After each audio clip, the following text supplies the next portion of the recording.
North Korean troops have already been deployed in the Kursk region, reported NATO. Cease these actions immediately. Russia used over 1,000 guided aerial bombs against Ukraine during the last week. A hospital was among its targets. Nearly 650,000 Russian soldiers have been killed or wounded since February 2022. A lot of them were eliminated by their own army.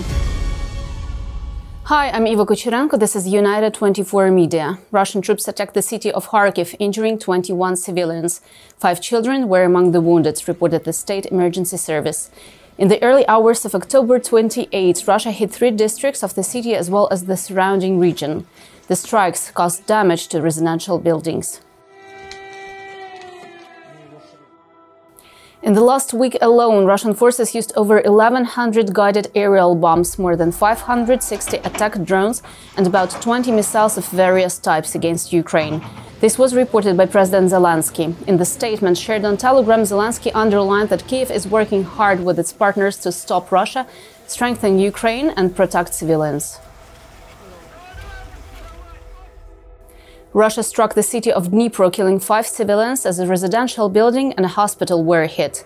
On the evening of October 25, a Russian ballistic missile flew into the central part of Dnipro, killing 5 people and injuring at least 20, said the State Emergency Service.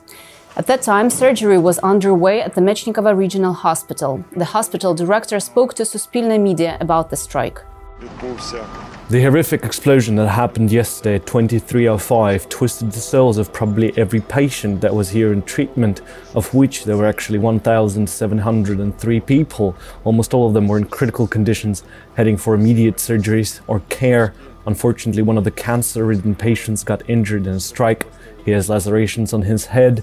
We took care of him as soon as possible. Another doctor who was in the middle of the surgery got wounded as a result.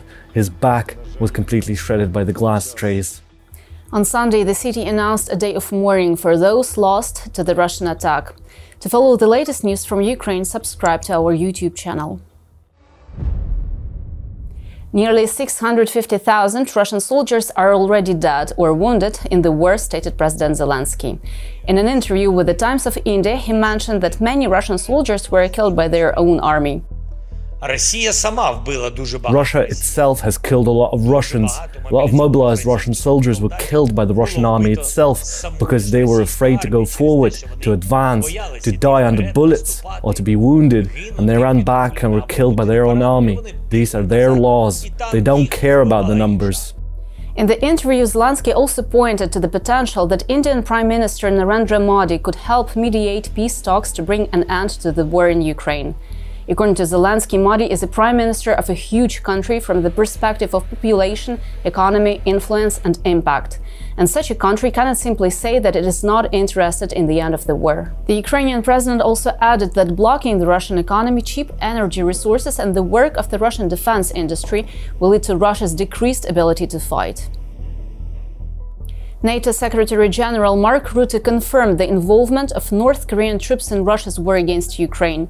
During a briefing in NATO's headquarters in Brussels, he stated that military units from the DPRK are currently deployed in Russia's Kursk region. The deployment of North Korean troops represents 1.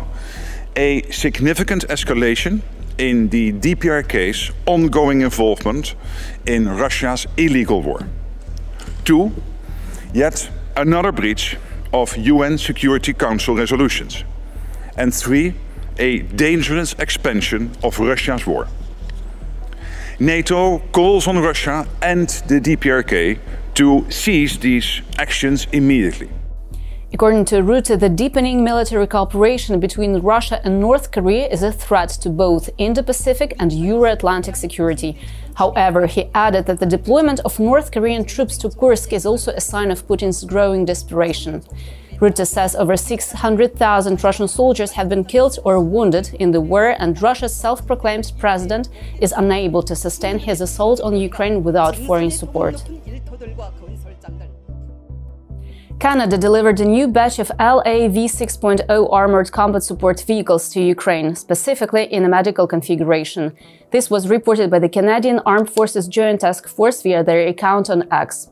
The shipment follows the completion of training sessions focused on the operation and maintenance of the vehicles, which took place in Germany.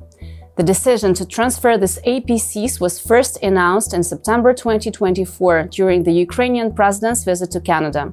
At that time, the Canadian Prime Minister stated that Ottawa would invest $650 million Canadian dollars over 3 years to provide Ukraine with 50 of these domestically produced armored vehicles. Drones struck 2 factories in Russia's Voronezh region. On the night of October 27, the local governor announced via telegram that at least 10 UAVs were spotted and destroyed over the region. Meanwhile, onlookers posted videos of the aftermath of the drone strikes on social media, showing the factories engulfed in flames. Notably, one of the factories was also struck 1 week earlier by UAVs.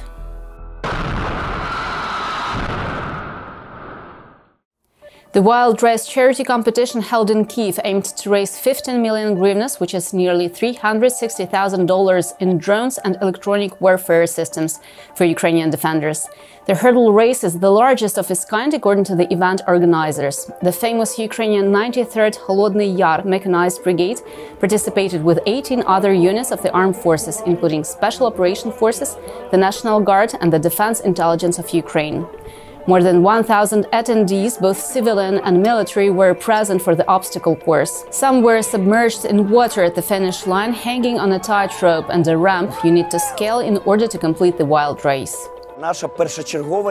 Our foremost goal is to bring back the sense of unity in the society that existed back in 2022. It is a third such event, actually sixth during the Russian full-scale invasion, and today our addition to the usual hurdles and obstacles is an FPV drone race. We have at least 18 combat units of the armed forces of Ukraine that came to take part in the wild race, directly from the front line all over Ukraine, to test their mettle and decide who's best. For the first time ever, an FPV race was put up for the myriad of Ukrainian pilot groups to compete with each other. One of the competitors, who came straight from the front lines, shared his opinion of the event. It is an honor to participate in such an event. On the other hand, racing itself is a civilian hobby aspect of the FPV drones, which is suboptimal to judge the military operator's skill. We can engage the target magnificently, since our only mission is to search and destroy. We'll see how it works here. It'll be very interesting. The organizers stated that the event aimed to unite the civil and military parts of Ukraine in one big push to support defenders. This is it for today. We're United 24 Media. Thank you for being with us and see you on Wednesday.